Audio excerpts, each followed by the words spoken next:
What is the fastest car in GTA? A lot of people say the Adder is, but is it really? In the city it doesn't outrun most other supercars in GTA, and since the Zentorno and T20 were released, a lot of people say that those are the fastest. But are they?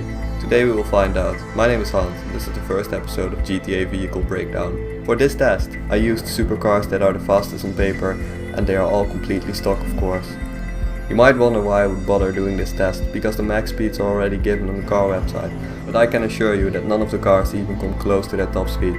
To be honest, I haven't seen a car go over 200 km or 120 miles per hour. To test the speed of the cars, I am using the airport. I will go from the first yellow stripe on the stroke somewhere around here, to the last one somewhere around here. The cars will not reach that top speed in this test, but they will come very close to it, and it's the easiest way of measuring how fast the car is. I will compare the car in two ways, the highest speed it achieved and the time it takes to get from 0 to 100 km per hour. The cars that I am going to compare are the Turismo, the Zentorno, the Entity XF, the Osiris, the T20 and the Adder.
As we seen, the car that achieved the highest speed was the Adder, that achieved 179 km per hour.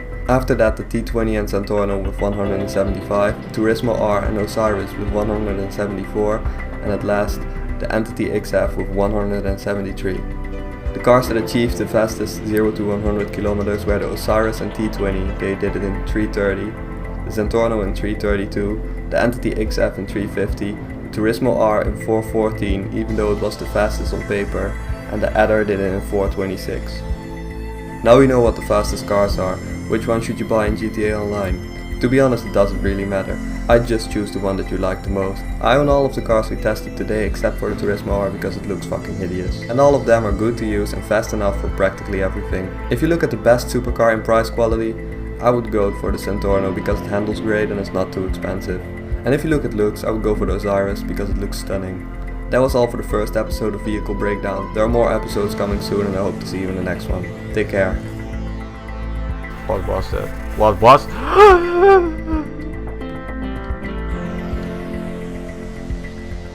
No fucking way.